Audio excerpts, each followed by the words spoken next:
Welcome to grace gardening. Friends, எப்படி இருக்கீங்க? இன்றைக்கி நம்ம இந்த வீடியோவில் பச்சை சாணத்துலேருந்து எப்படி நம்ம உரம் தயாரிக்கிறதுன்னு தான் பார்க்க போகிறோம். இது சிம்பிளான ஒரு வேலை தான், ஆனால் கொஞ்சம் கஷ்டம். எனக்கு சாணி வெளியில் நான் வாங்கலை. சாதாரணமாக நம்ம வீட்டுக்கு முன்னாடி மாடு போடுற சாணியில் தான் நான் இதை எடுத்தேன். பாருங்கள், நான் எனக்கு இந்த பாண்டில் 2 பாண்டு கிடச்சிருக்கு. இது செகண்ட் டைம் எடுத்த பாண்டு. பாருங்கள், இதில் குட்டியான மண்புழுக்கள் இருக்குது. அதை சரியாக என்னால் வீடியோ எடுக்க முடியலை. ஒரு கையால் நான் எடுத்து அந்த சாணியை அள்ளுனதுனால என்னால் சரியாக இது பண்ணலாம். ஆனாலும் பெரிய மண்புழு கூட இதில் இருக்குது. நம்ம பார்க்கலாம். கண்டினியூ அந்த வீடியோ ஸ்கிப் பண்ணாமல் பாருங்கள். மண்புழு பாண்டுக்கு அடியில் இருந்ததுனால அது நம்ம மேலே இருக்கிறது தெரியல. சின்னதாக நிறைய மண்புழுக்கள் இந்த இதில் இருக்குது. அது இல்லாமல் சாணி நம்ம எவ்வளோ திக்காக போட்டிருப்போம் பாருங்கள். இந்த மண்ணிலேயே நான் போட்டு இந்த சாணி உதிரியாகி கிட்டத்தட்ட இது ஒரு 15-17 நாட்கள் தான் ஆயிருக்கு இந்த சாணி. இது 2வது பாண்டு நான் எடுத்தது.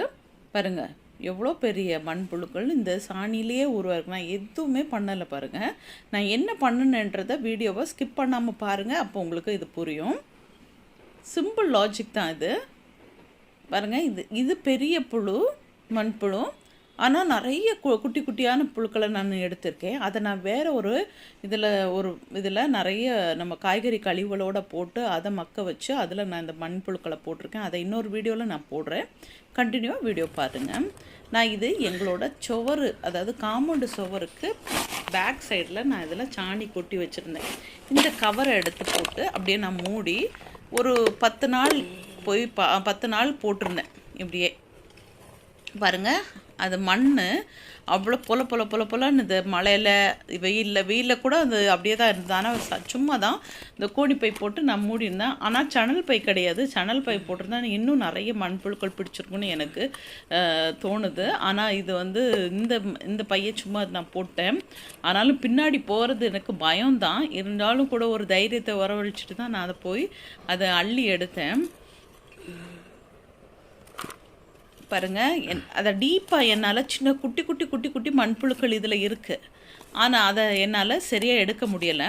நான் இதுக்கு முன்னாடி ஒரு பாண்டு நான் எடுத்தேன். அதை நான் உங்களுக்கு காமிக்கிறேன். அதில் பாருங்கள் எவ்வளோ பாருங்கள், இதுலேயும் நான் கிடச்சிருக்கு பாருங்கள்.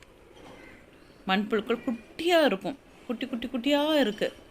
ஆனால் மண்புழுக்கள் அதிகமாக கிடைக்காம இருந்தால் கூட நான் 2 பாண்டு எனக்கு கிட்டத்தட்ட ஒரு 2 உருண்டை சாணி தான் இதில் கொஞ்சம் கட்டியாக கிடச்சிது. நான் அதை சும்மா சரி ஒரு செக்கப்புக்காக தான் ஒரு ட்ரை பண்ணி பார்க்கலாமே அப்படின்ட்டு நான் போட்டிருந்தேன்.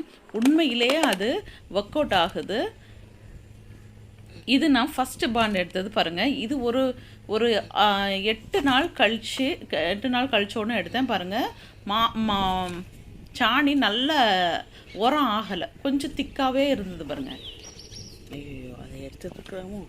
இதை நான் கிண்டி கொஞ்சம் பாருங்கள் போட்ட இதில் அப்படியே சாணி நல்ல உரம் ஆகாமல் இருந்தது.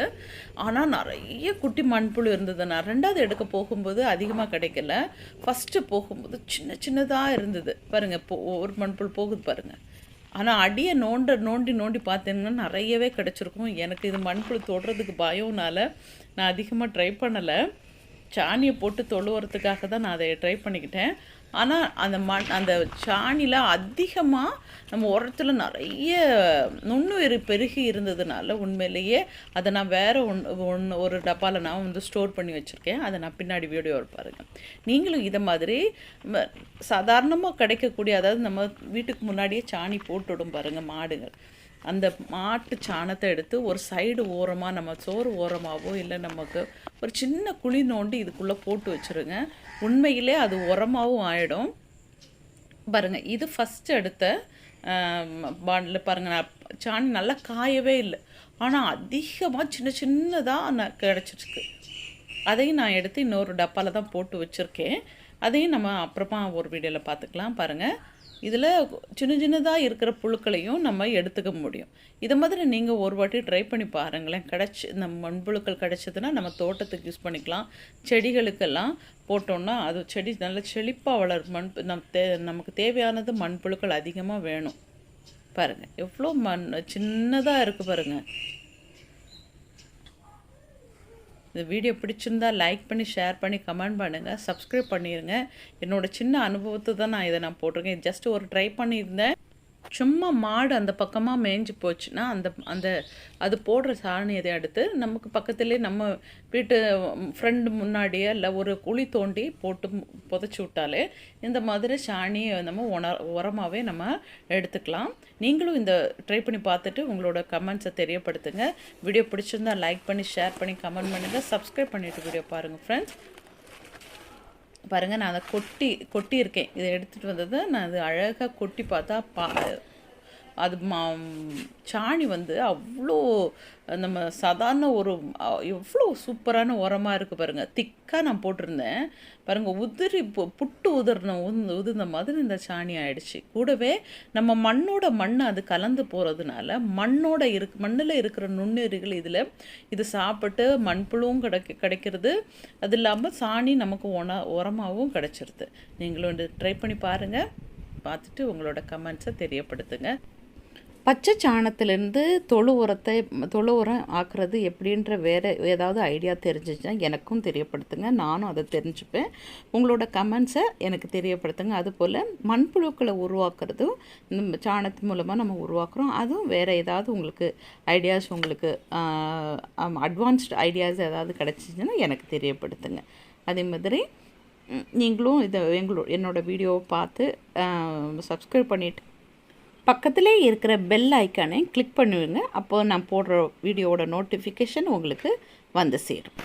நீங்கள் கொடுக்குற என்கரேஜ்மெண்ட் எனக்கு புதிய அனுபவத்தை தேடவும், புதிய அனுபவத்தை நான் வெளிப்படுத்துவதுக்கும் எனக்கு யூஸ்ஃபுல்லாக இருக்கும்.